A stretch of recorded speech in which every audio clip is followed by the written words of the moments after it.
کو تلف کرے گا، میرے حق کو مارے گا، میں جو نہ اس پہ حق کیا، جو میرا حق تھا میں نے اسے دیا، اسے زندگی دی، اسے رزق دیا، اسے اولاد دی، ماں باپ کے رشتے دیے، دنیا میں رہتے ہوئے اچھا سیٹ اپ دیا، اس نے میرے لیے کیا کیا؟ اور سب سے بڑھ کے ہمیں ایک بہترین کائنات کا سب سے فضیلت والے، عزت والے، مرتبے والے رسول عطا کیے، ان کا امتی ہونے کا شرف عطا کیا، پھر بھی ہمیں احساس نہیں ہوا اس نبی نے 23 سال زندگی کے اندر کون سی تکلیف نہیں اٹھائی جو ہمارے لیے، ہمیں خیر کا رستہ بتانے کے لیے نہ اٹھائی ہو، ہمیں جنت کے رستے پہ ڈالنے کے لیے نہ کیا ہو۔ پیارے نبی جناب محمد الرسول اللہ صلی اللہ علیہ وسلم نے فرمایا، میری مثال اس طرح ہے، تم بھاگ بھاگ کے جہنم میں جا رہے ہو، چھلانگے لگا رہے ہو، میں تمہاری کمروں کو پکڑ کے تمہیں بچا رہا ہوں۔ آپ نے ہماری کمر سے پکڑ لیا، ہمیں قرآن کی نعمت عطا فرما دی، اپنی سیرت ہمارے سامنے رکھ دی اور ہمیں جنت کا رستہ بتا دیا، اما شاکرن و اما کفورا، پھر کہہ دیا یہ اللہ کا رستہ ہے، اب جس کا دل چاہتا ہے شکر کرے، جس کا دل چاہتا ہے کفر کرے۔ بد نصیب ہے وہ انسان۔ پیارے نبی صلی اللہ علیہ وسلم آپ ممبر پہ تشریف لائے، آپ نے پہلی سیڑھی پہ قدم رکھا، کہا آمین۔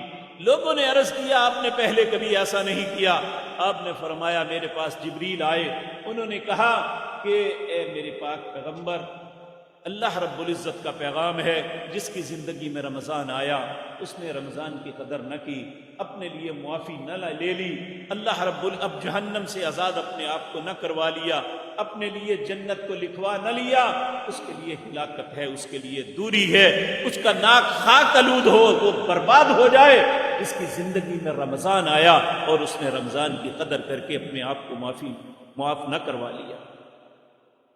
اللہ ایسا بد نصیب کسی مسلمان کو نہ بنائے۔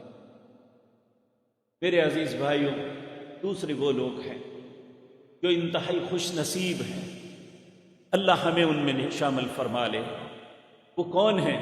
قد افلح من تزکا، اللہ فرماتے ہیں وہ کامیاب ہو گیا جس نے اپنے آپ کو پاک کر لیا۔ ہمارے یہاں پہ ایک بہت بڑے پولیس کے آفیسر عمرہ کر کے واپس آئے اور یہاں ایک سیشن جج تھے، فوت ہو گئے ہیں، بڑے نیک انسان تھے، اور بڑی خوشی سے انہیں کہنے لگے کہ میں عمرہ کر کے آیا ہوں جی۔ تو انہوں نے بڑے پیار سے کہا، جوان، بندہ نہا کے آئے نا تو اسے بتانا نہ پڑے، تو جسم بتائے کہ میں صاف ہو کے نکلا۔ تو حقیقت بات یہ ہے کہ ہم بھی اپنے آپ کو دیکھیں کہ ہم رمضان میں ایک غسل کر کے اپنی گناہوں سے تائب ہو کے اگر نکلے ہیں تو ہمیں کسی کو بتانے کی ضرورت نہ پڑے، بلکہ ہمارا دل مطمئن ہو کہ میں نے رو کے اللہ سے معافی مانگ لی تھی، میں نے ہر خطا کو چھوڑ دیا، میں نے اپنے رب کو منا لیا، اس لیے اس نے مجھے پاک کر دیا۔ نبی کریم صلی اللہ علیہ وسلم نے فرمایا، یہ بات میرے رب نے مجھے بتائی، اللہ رب العزت نے فرمایا، التائب من الذنب کمن لا ذنب لہ، اپنی خطاؤں پہ توبہ کرنے والا اس طرح ہے جیسے اس نے کبھی خطا کی ہی نہیں۔ اور یہ توبہ کیسی، یہ میں پہلے بھی عرض کر چکا، سورۃ تحریم ہے، اللہ رب العزت فرماتے ہیں، یا ایھا الذین آمنوا توبوا الی اللہ توبۃ نصوحا، اہل ایمان سچی توبہ کر لو، پکی اور سچی توبہ مجھ سے کر لو۔ پھر توبہ کر لو گے تو میں کیا کروں گا؟ عسیٰ ربکم ان یکفر عنکم سیئاتکم، ان قریب میں تمہارا کردار دیکھ کے، تمہارے اعمال دیکھ کے، تمہارے دل کی کیفیت دیکھ کے تمہارے جتنے گناہ ہیں اس پہ قلم پھیر دو۔ عسیٰ ربکم ان یکفر عنکم سیئاتکم، نہ صرف تمہارے گناہوں پہ قلم نہیں پھیروں گا، وَيُدْخِلَكُمْ جَنَّاتٍ تَجْرِي مِن تَحْتِهَا الْأَنْهَارُ، ایسی جنت میں داخل کروں گا جس کے نیچے نہریں بہتی ہیں۔ اللہم اجعلنا منہم، اے اللہ ہم سب کو اس میں شامل فرما لینا۔ ایک اور صالح لوگ، ان کی زندگیوں میں کیفیت یہ ہوتی کہ جب بھی وہ اللہ کے حضور سجدہ ریز کو تھے، تو جہاں اللہ کی تسبیحات کرتے، سبحان ربی الاعلی، سبحانک اللہم ربنا وبحمدک اللہم اغفر لی، اور اللہ سے یہ بھی کہتے اللہم انی اسألک توبۃ نصوحا قبل الموت، اے اللہ مرنے سے پہلے سچی توبہ کی توفیق بخش دے۔ تو میرے بھائیو، ہمارے اندر بھی یہ تڑپ ہونی چاہیے، کیونکہ ہماری پاکیزگی، کوئی انسان خطاؤں سے پاک نہیں ہے، چاہے وہ کہنے والا ہے یا سننے والے۔ کل بنی آدم خطاؤن، آدم کی ساری اولاد خطا کار ہے، لیکن وخیر الخطائین توابون، اچھا خطا کار وہ ہے۔ پیارے نبی صلی اللہ علیہ وسلم نے فرمایا، جو اپنی خطا پہ، اپنے گناہ پہ فخر نہیں کرتا، بلکہ نادم شرمندہ ہو کے اللہ سے معافی مانگ لیتا ہے، وہ اللہ کے نزدیک اچھا ہے۔ تو خطا کار سب ہیں، ہم سب کو اللہ سے توبہ کرنی چاہیے۔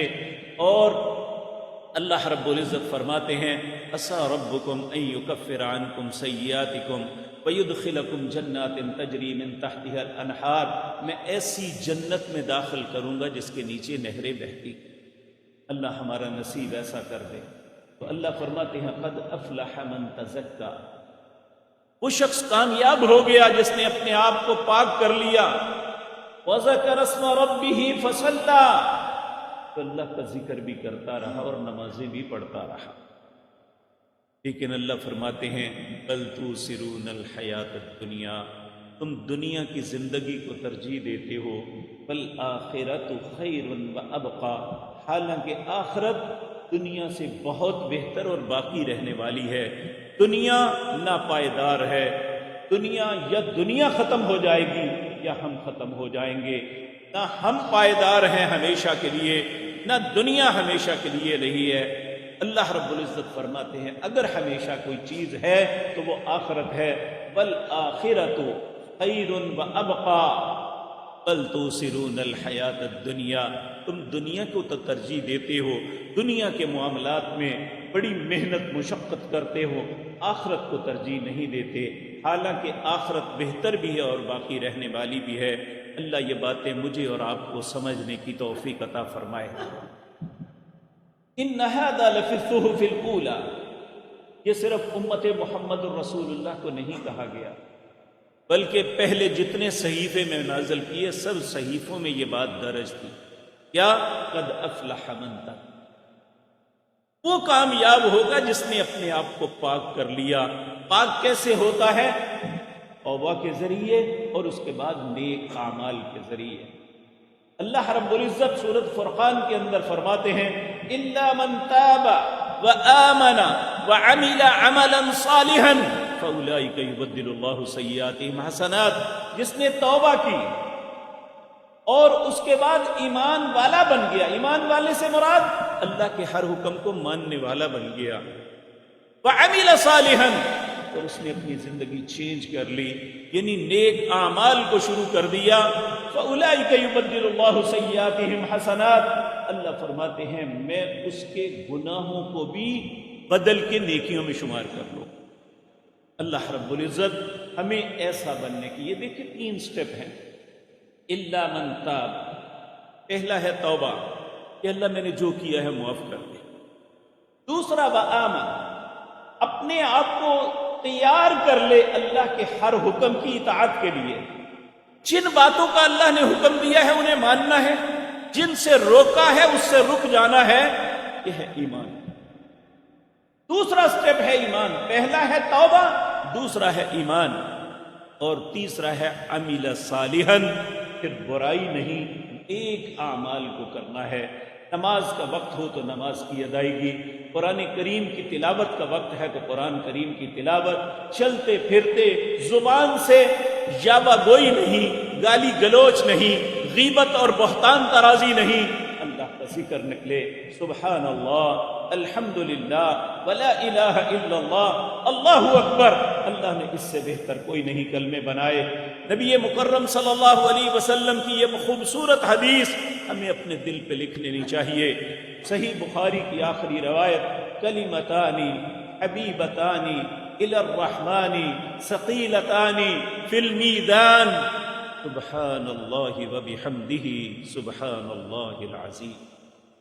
دو کلمے ایسے ہیں، کلمتان، دو کلمے ایسے ہیں حبیبتان الی الرحمن، جو رحمان کو بہت ہی محبوب ہیں. خفیفتان علی اللسان، زبان میں ادا کرنا بڑے ہی آسان ہے.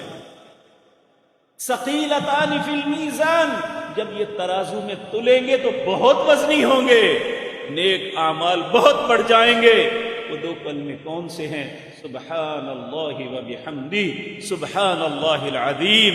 ایک مسلمان کی حیثیت سے چلتے پھرتے اٹھتے بیٹھتے جب بھی انسان کی زبان سے کلمہ نکلے تو اللہ کی تعریف و توصیف کا نکلے، یہ انسان اللہ کے ہاں محبوب بن جائے گا. نبی مکرم صلی اللہ علیہ وسلم نے فرمایا، قیامت کے دن اللہ فرمائیں گے میرے پڑوسی کہاں ہیں؟ کہ اللہ آپ کا پڑوسی کون ہے؟ آپ نے فرمایا جو میرے فرائض کو پورا کرنے والے ہیں، جو میرے فرائض کو ادا کرنے والے ہیں وہ آج میرے پڑوس میں ہوں گے، یہ اللہ کے قرب میں ہوں گے. اللہ رب العزت ہمیں بھی فرائض کی ادائیگی میں کوتاہی سے محفوظ رکھے. فرائض کو ادا کرنا ایک مسلمان کے لیے سانس لینے سے زیادہ ضروری. سانس نکل جائے، ختم ہو جائے، یہ اتنا بڑا نقصان نہیں ہے کہ انسان اللہ کے فرائض سے غفلت کے اندر مر جائے تو اس سے بڑا نقصان کسی کا نہیں ہے. تو اللہ رب العزت آج ہمارے لیے، اگر ہمارا رمضان اچھا گزرا اور آگے بھی ہم نے ان اعمال کو کنٹینیو رکھا کہ اگر وہاں باجماعت نماز پڑھی تھی تب بھی ہم باجماعت نمازیں ادا کریں، اگر کچھ قرآن کا حصہ پڑھتے تھے یہ ہمیشہ کے لیے کریں، اگر اللہ کا ذکر کیا تھا تو آج بھی کریں، کیونکہ اللہ صرف رمضان کا رب نہیں ہے، اللہ سارے جہان کا رب ہے، سارے اوقات کا رب ہے. اس کائنات میں اگر کسی شخصیت کو یہ سہولت ملنی ہوتی رسول اللہ کو مل سکتی، لیکن اللہ نے آپ کو بھی فرمایا وَلَقَدْ نَعْلَمُ أَنَّكَ يَضِيقُ صَدْرُكَ بِمَا يَقُولُونَ فَسَبِّحْ بِحَمْدِ رَبِّكَ وَكُن مِّنَ السَّاجِدِينَ وَاعْبُدْ رَبَّكَ حَتَّى يَأْتِيَكَ الْيَقِينُ. جب رسول اللہ کو اہل کفر ستاتے تھے، آپ کے متعلق طرح طرح کی آوازیں کستے، آپ کے بہت ایسے نام بناتے جو زبان سے نکالتے ہوئے بھی شرم آتی ہے، وہ آپ کے متعلق کہتے. اللہ نے کہا وَلَقَدْ نَعْلَمُ، اے میرے پیغمبر میں جانتا ہوں، أَنَّكَ يَضِيقُ صَدْرُكَ، جب یہ بکواس کرتے ہیں تو آپ کے دل میں تنگی محسوس ہوتی. آپ کو میں حکم دیتا ہوں فَسَبِّحْ بِحَمْدِ رَبِّكَ، آپ اپنے رب کی تسبیح بیان کیجئے، یہ آپ کے دل کے اطمینان کے لیے ہے. وَكُن مِّنَ السَّاجِدِينَ، اور سجدہ کرنے والوں میں ہو جائیے. کب تک؟ وَاعْبُدْ رَبَّكَ حَتَّى يَأْتِيَكَ الْيَقِينُ، اے میرے پیغمبر جب تک موت نہ آ جائے اللہ کے ساتھ تعلق نہ توڑ. تو تیسرے وہ لوگ ہیں جنہوں نے رمضان میں عبادت کی، لیکن جیسے ہی رمضان ختم ہوا ساری کیفیتیں بدل گئی. ادھر چاند طلوع ہوا، نماز، دوسرے معاملات، سب کچھ ختم. اللہ رب العزت اس کے متعلق سورۃ نحل میں فرماتے ہیں وَلَا تَكُونُوا كَالَّتِي، تم اس عورت کی طرح نہ ہو جانا جس نے بڑی محنت سے سوت کاتا، روئی سے سوت بنایا، چلا چلا کے جب وہ سارا دھاگا بن گیا وہ سارے دھاگے کو توڑ کے اس نے پھینک دیا. تم اس عورت کی طرح اپنے اعمال کو برباد نہ کرو. جب ایک انسان نیک اعمال کرنے کے بعد پھر ایک دم انہیں ترک کر دیتا ہے. آپ دیکھیں تہجد فرض نہیں ہے، یہ نفل ہے. حضرت عمر کے بیٹے تھے سیدنا عبداللہ بن عمر رضی اللہ تعالی عنہما، بہت ہی نیک انسان تھے. ایک دن نبی کریم صلی اللہ علیہ وسلم کی مجلس میں ان کا تذکرہ ہوا. عبداللہ بہت ہی نیک انسان ہے. تو نبی کریم صلی اللہ علیہ وسلم نے فرمایا ہاں ہے تو نیک انسان، لیکن ایک بات پہ مجھے تھوڑا سا کسک ہے. پہلے یہ تہجد پڑھتا تھا، اب چھوڑ دی. اب یہ تہجد فرض نہیں ہے، پہلے تہجد پڑھتا تھا، اب اس نے چھوڑ دی ہے. یہ بات سیدنا عبداللہ بن عمر کے کان میں چلی گئی کہ رسول اللہ نے یہ فرمایا ہے کہ عبداللہ بڑا اچھا ہے لیکن پہلے تہجد پڑھتا تھا، اب اس نے چھوڑ دی ہے. کہتے ہیں اس دن کے بعد موت آنے تک انہوں نے کبھی تہجد کو نہیں. اب آپ دیکھیں یہ تہجد میں پھر عرض کر دوں فرض نہیں ہے، لیکن یہ کرتے تھے. اسے جب چھوڑا تو نبی کریم نے اسے پسند نہیں فرمایا. تو جو انسان فرائض کو ادا کرتا کرتا فرائض کو ہی چھوڑ دے، اس کے متعلق کیا تصور ہو سکتا ہے؟ تو اللہ رب العزت نے بڑے واضح انداز میں فرمایا وَلَا تَكُونُوا كَالَّتِي نَقَضَتْ غَزْلَهَا مِن بَعْدِ قُوَّةٍ أَنْكَاسًا. یہ آیت نمبر 92 ہے، سورۃ نحل ہے، 14ویں پارے کے اندر. تم اس عورت کی طرح نہ ہو جانا جس نے بڑی محنت سے سود کاٹا لیکن بعد میں اسے خود ہی برباد کر دیا.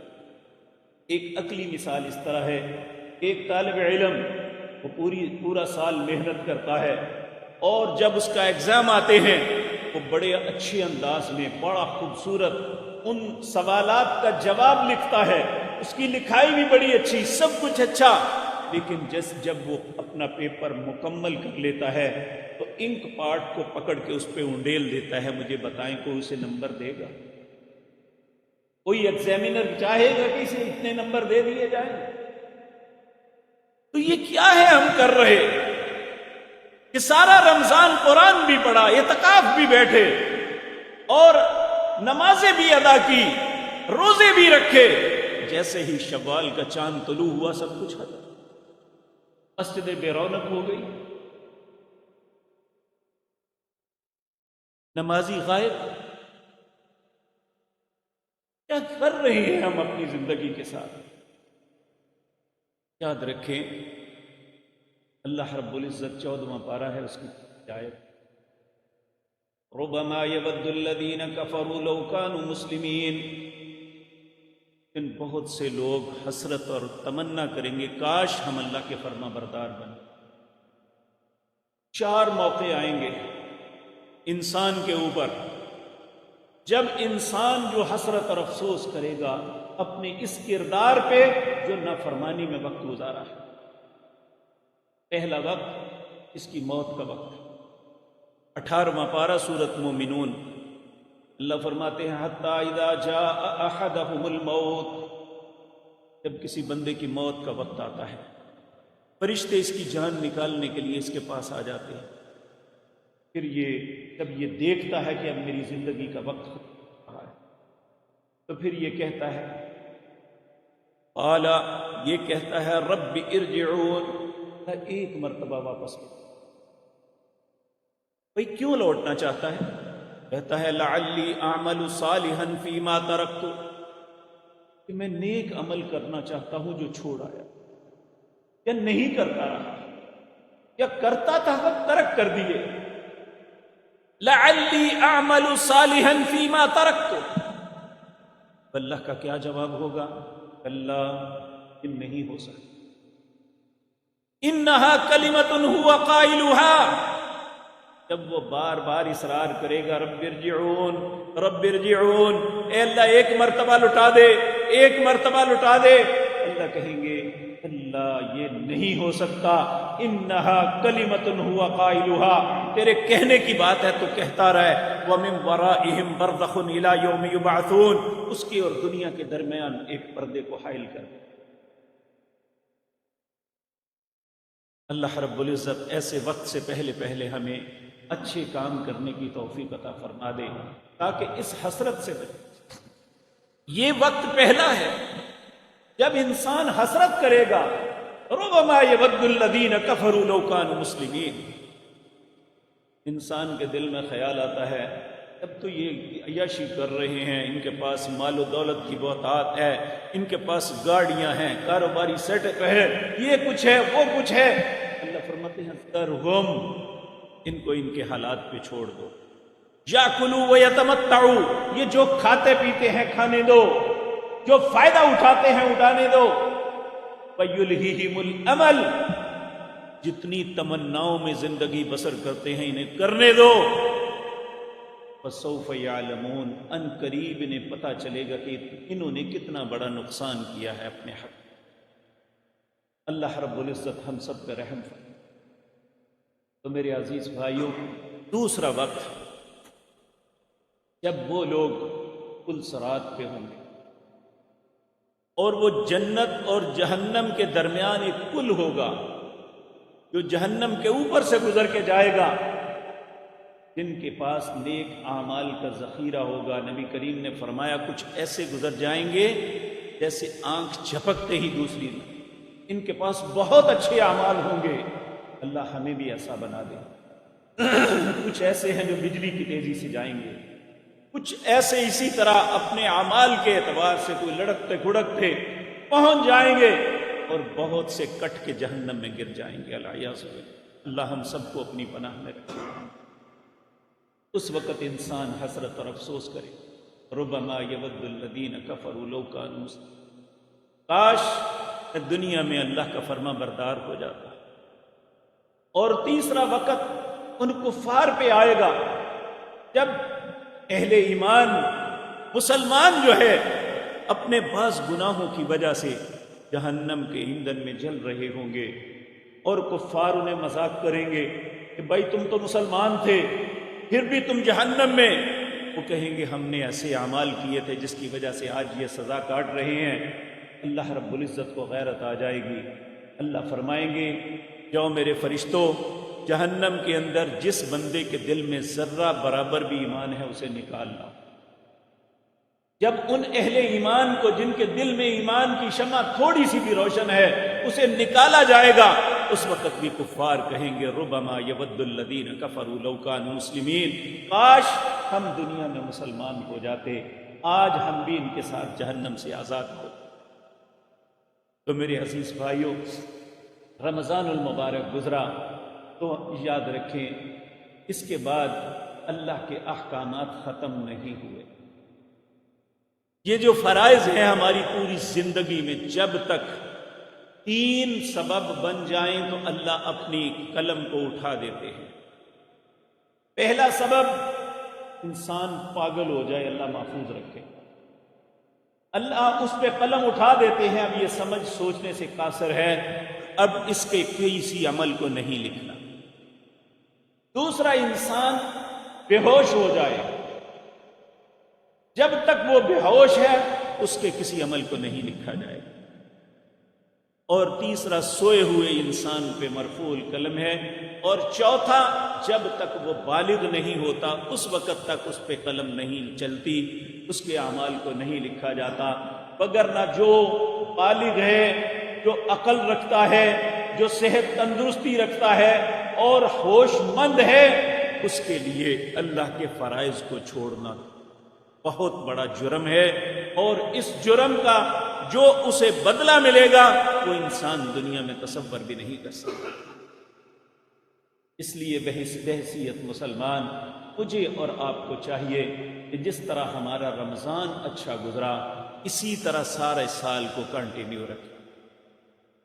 پھر اللہ نے ہمارے لیے فیسلٹیز کتنی دی ہیں۔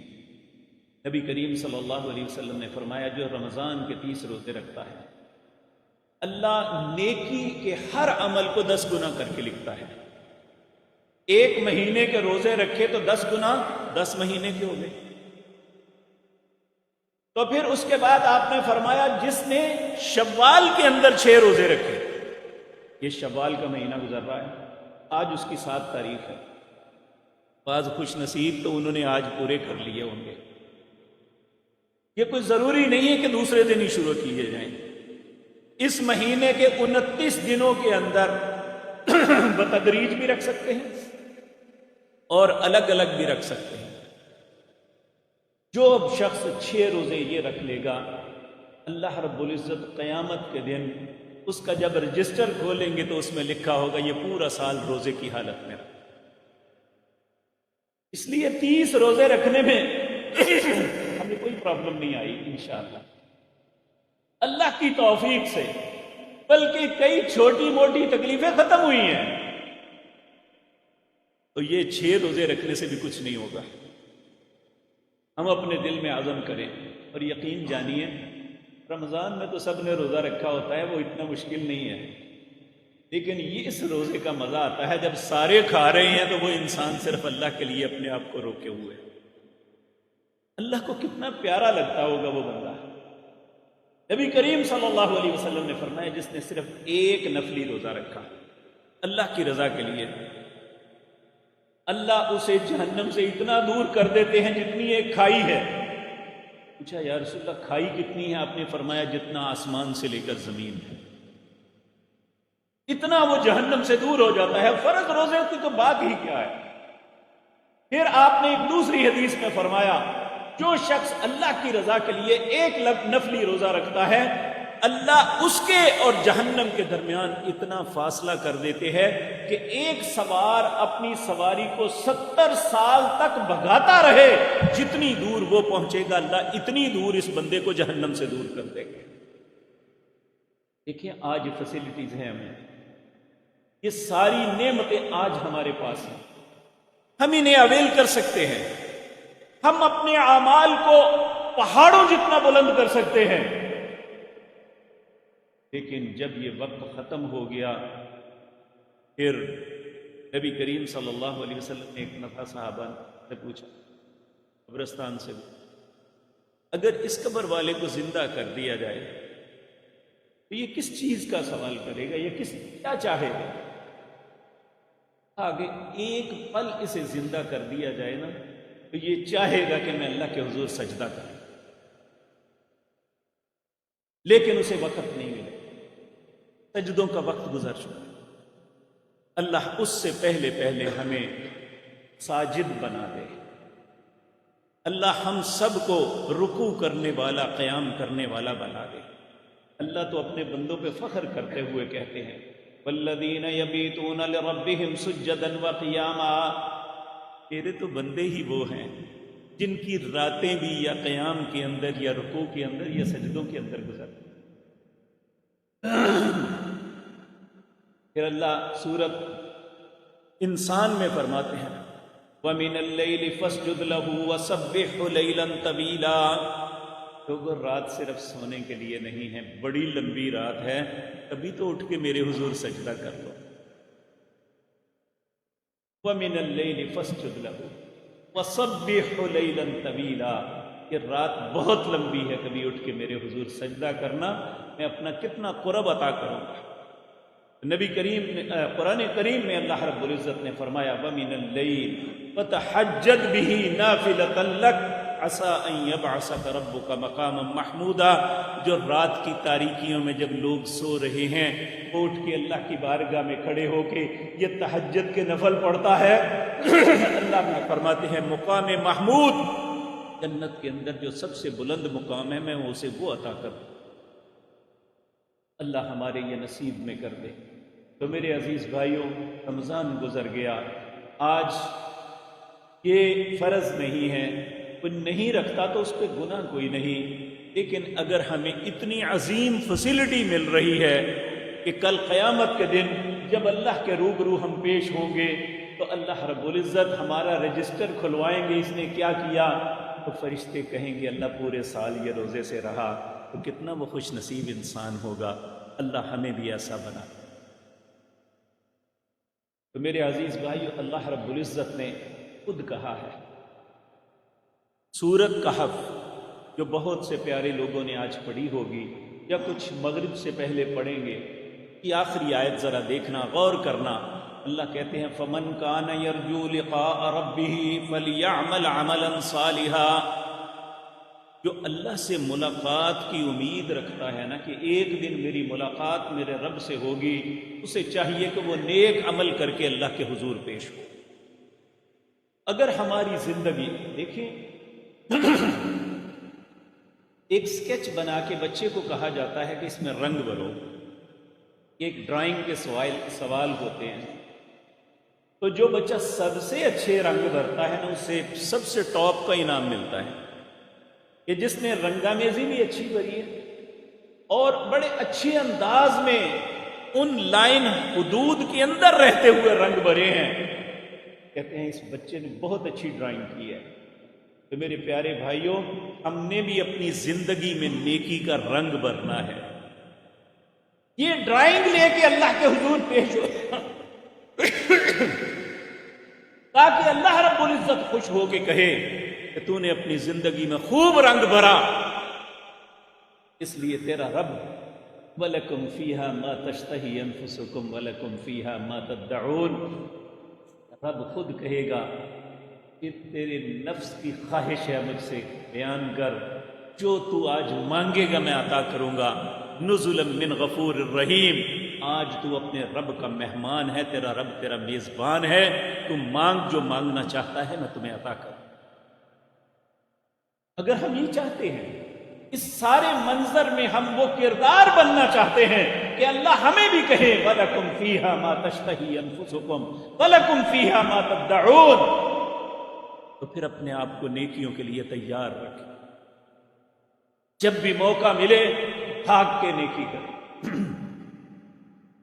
آپ دیکھیں، آپ جمعے کے لیے تشریف، نبی کریم نے فرمایا جو اپنے غسل کرتا ہے، اچھا لباس پہنتا ہے اور چل کے اللہ کے گھر کی طرف آتا ہے اور ایک ایک قدم کے بدلے سے حج اور عمرے کا ثواب ملتا، اللہ آج نیکی کا اتنا قدردان ہے، اتنا کچھ دینا چاہتا ہے، تو اللہ رب العزت ہم سب کو نیکی کرنے والا بنا لے۔ نبی کریم صلی اللہ علیہ وسلم، اللہ نے جب بھی آپ کی طرف وحی کی نا، آپ کا صفاتی نام لیا، یا ایھا النبی، یا ایھا المزمل، یا ایھا المدثر، یاسین، یعنی مختلف صفاتی نام کے ساتھ جب یہ بات کہی تو اللہ نے نام لے کے کہا، جبریل کو بھیجا کہ جاؤ نبی کریم صلی اللہ علیہ وسلم کے پاس اور ان کا نام لے کے کہنا یا محمد صلی اللہ علیہ وسلم۔ اذان اور اقامت کے درمیان جو وقت ہے یہ قبولیت کی گھڑی ہے، اس قبولیت کی گھڑی میں دو چیزوں کا مجھ سے سوال کر۔ پہلا سوال، اللہم انی اسألک فعل الخیرات، اے اللہ میں تجھ سے سوال کرتا ہوں اچھے کاموں کے کرنے کا۔ دوسرا سوال، وترک المنکرات، برائیوں کو چھوڑنے کا سوال کرتا ہوں۔ یہ اللہ نے خود اپنے حبیب کریم، اب رسول اللہ سے برائی توقع ہی نہیں، یہ حقیقتاً مجھے اور آپ کو بتایا جا رہا تھا کہ یہ وقت ہے کہ تم اللہ سے نیکی کا سوال کرو، اچھے کاموں کے کرنے کا سوال کرو، برائیوں سے بچنے کا سوال کرو، اللہ تمہاری دعا کو قبول کرے گا، تمہیں برائیوں سے بچا بھی لے گا اور نیک رستے پہ بھی لگا دے گا۔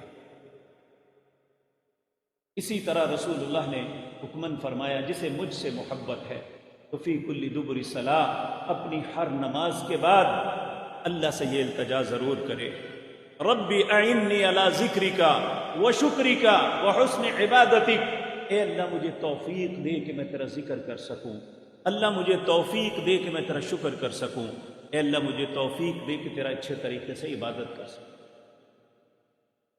میرے عزیز بھائیو، چوتھی اور آخری بات یہ ہے کہ بعض اوقات انسان دانستہ یا نہ دانستہ ایسے اعمال کر بیٹھتا ہے جس کی وجہ سے اس کے دوسرے نیک اعمال بھی برباد ہو۔ جس طرح دیکھیں نا، آپ گھر میں بڑی خوبصورت لکڑی خرید کے اس کا بڑا خوبصورت کام کرواتے ہیں، دروازے لگواتے ہیں، ان کے اندر گن لگ جائے، اوپر سے تو بڑی خوبصورت نظر آتی ہے، اندر سے بالکل ختم ہو جاتی ہے۔ یہ نیک اعمال کو بھی گن کی طرح دو چیزیں کھا جاتی ہیں، بلکہ تین چیزیں کھا جاتی ہیں۔ سب سے پہلی چیز، یہ سورت زمر ہے۔ اللہ رب العزت نے اپنے حبیب کریم صلی اللہ علیہ وسلم کو حکمن فرمایا، وَلَقَدْ أُوحِيَ إِلَيْكَ وَإِلَى الَّذِينَ مِنْ قَبْلِكَ لَئِنْ أَشْرَكْتَ لَيَحْبَطَنَّ عَمَلُكَ وَلَتَكُونَنَّ مِنَ الْخَاسِرِينَ۔ اے میرے نبی، میں آپ کی طرف وحی کر رہا ہوں، آپ سے پہلے جتنے انبیاء تھے سب کو یہ وحی کر کے کہا تھا لَإِنْ أَشْرَكْتَ، اگر شرک کیا تو سارے اعمال برباد ہو جائیں گے، خسارے کے علاوہ کچھ نہیں ملے گا۔ اب اگر نیک اعمال کو بچانا ہے تو اپنے آپ کو شرک کی گندگی سے بچائیں۔ نبی کریم نے فرمایا ایک دفعہ، آپ نے فرمایا ایھا الناس، اے لوگو میری بات غور سے سنو، اتقوا ھذا الشرک، اس شرک سے بچ کے رہنا، فإنه أخفى من دبیب النمل، یہ انسان کے اندر اس طرح داخل ہوتا ہے جس طرح چیونٹی چڑھ جاتی ہے نا، اسے پتہ نہیں چلتا، اس طرح شرک انسان کے اندر داخل ہوتا ہے۔ لوگ گھبرا گئے، انہوں نے عرض کیا یا رسول اللہ اگر ایسی بات ہے تو بچے کیسے؟ آپ نے فرمایا صبح شام اللہ سے التجا کرنا، اے اللہ ایسے شرک سے تیری پناہ چاہتے ہیں جو جان بوجھ کے کریں، اور ایسے شرک سے بھی تیری پناہ چاہتے ہیں جو غلطی سے ہم سے ہو جائے۔ اور یہ بات یاد رکھیں کہ شرک کرنے والا شخص اسے گناہ سمجھ کے نہیں کرتا، یہ محبت اور عقیدت کی وجہ سے دوسرے کو اتنا بلند کر دیتا ہے کہ جو اللہ کی صفات ہیں اس میں کہہ دیتا ہے۔ اس طرح کے دوسرے پارے سورۃ بقرہ میں آتے ہیں وَمِنَ النَّاسِ مَن يَتَّخِذُ مِن دُونِ اللَّهِ أَندَادًا يُحِبُّونَهُمْ كَحُبِّ اللَّهِ، لوگوں میں کچھ ایسے لوگ ہیں جو اوروں سے ویسی محبت کرتے ہیں جیسی انہیں اللہ سے کرنی چاہیے تھی۔ وَالَّذِينَ آمَنُوا أَشَدُّ حُبًّا لِلَّهِ، حالانکہ اللہ سب سے زیادہ حق رکھتے ہیں اور اہل ایمان بھی سب سے زیادہ اللہ سے محبت کرتے ہیں۔ وَلَوْ يَرَى الَّذِينَ ظَلَمُوا إِذْ يَرَوْنَ الْعَذَابَ، جب یہ ظالم لوگ قیامت کے دن عذاب کو سامنے دیکھیں گے اور یہ دیکھیں گے ان القوت للہ جمیعا، ساری قوتوں کا مالک تو اللہ ہے، ان اللہ شدید العذاب، اور اس کا عذاب بھی بڑا سخت ہے۔ پھر وہ ان سے کہیں گے بھائی ہم نے تو تمہاری بیعت اس لیے کی تھی کہ تم ہمیں بچاؤ گے، اور تم ہمیں کہتے بھی تھے کہ اللہ کے ہم تمہارے سفارشی اور بچائیں گے، تو وہ بیزاری کا اظہار کریں گے جاؤ ہمارا تمہارا کیا تعلق۔ تو پھر یہ اللہ سے کہیں گے لو ان لنا کرۃ فنتبرأ منہم کما تبرؤوا منا، اے اللہ ایک دفعہ دنیا میں بھیج جس طرح آج یہ ہم سے نفرت کر رہے ہیں ہم ان سے نفرت کریں گے۔ اللہ کے مقابلے میں دوسرے سے محبت، یہاں سے ہی شرک شروع ہوتا ہے۔ پھر انسان جو کچھ ہے اسے ہی اپنا سب کچھ سمجھ لیتا ہے، جبکہ ایک مومن کو اللہ کی ذات سب کچھ سمجھنا چاہیے۔ دوسرا، ہم جو عمل کرتے ہیں ہمارے اعمال کے اوپر اگر مہر ہوگی رسول اللہ کی صلی اللہ علیہ وسلم تو ہمارے اعمال اللہ کی ہاں مقبول ہیں۔ یہ سورۃ محمد ہے 26واں پارہ، اس کا آخری رکوع۔ اللہ فرماتے ہیں یا ایھا الذین آمنوا اطیعوا اللہ واطیعوا الرسول ولا تبطلوا اعمالکم، اہل ایمان اگر عمل کرنا ہے تو یہ اللہ کے حکم کے مطابق یا اس کے رسول کے طریقے مطابق، وگرنہ اعمال برباد ہو جائے۔ ہم جمعے کی دوسری رکعت میں سورۃ غاشیہ پڑھ رہے ہیں، میں اللہ فرماتے ہیں حل اتاک حدیث الغاشیہ، کیا تیرے پاس غاشیہ کی خبر نہیں آئی؟ وجوہ یومئذ خاشیہ، اس دن بہت سے چہرے ڈرے ہوئے ہوں گے، عاملۃ ناصبہ، عمل کر کے تھک جانے والے، تسلا نارا حامیہ، جہنم میں اندھے منہ گرا دیے جائیں گے۔ کیوں؟ ان کے اعمال رسول اللہ کے مطابق نہیں۔ میرے بھائیوں، مسلکوں کو چھوڑیں کہ مسلک مولوی پیر امام صاحب کیا فرماتے ہیں، ان کی عزت احترام اپنی جگہ، لیکن اللہ کے رسول کی برابری کوئی نہیں۔ جو اللہ کے رسول نے کہا ہے وہ نیک عمل ہے، جو ہم اپنی خواہش کے مطابق، اپنے مسلک کے مطابق، اپنے مولوی صاحب پیر امام کی مطابق کریں گے، عمل کی اللہ کے ہاں کوئی حیثیت نہیں۔ پیارے نبی صلی اللہ علیہ وسلم نے فرمایا من احدث فی امرنا ھذا فہو رد، جس نے ہمارے اس دین، اس امر کے اندر ایسا کام کیا جو میں نے نہیں بتایا، میں نے نہیں کیا، اللہ کی بارگاہ میں وہ قبول نہیں ہوگا۔ اور تیسری چیز میرے عزیز بھائیوں جو انسان کے اعمال کو برباد کر دیتی ہے وہ ریاکاری۔ انسان اللہ کی رضا کے بجائے لوگوں کو دکھانے کے لیے عمل کرے یا دنیا کی چاہت کے لیے عمل کرے تو کل قیامت کے دن جب یہ اعمال لے کے اللہ کے روبرو پیش ہوگا، اللہ رب العزت اسے کہیں گے تو نے یہ عمل میرے لیے نہیں کیے تھے، لوگوں کے لیے کیے تھے، جا وہ لوگ کھڑے ہوئے ہیں ان سے جا کے اپنا بدلہ لے لے، میرے پاس تیرے لیے۔ اللہ رب العزت ان تینوں باتوں سے ہمارے اعمال کو محفوظ رکھے۔ تو میرے عزیز بھائیو، آج کی مجلس میں میرے لیے اور آپ کے لیے سبق یہ ہے کہ رمضان المبارک کی رحمتیں ہمارے پاس محفوظ تبھی رہیں گی جب ہم اپنے نیک اعمال کو کنٹینیو رکھیں گے ہمیشہ کے لیے۔ اللہ ہم سب کو توفیق دے۔ اقول قولی ھذا واستغفر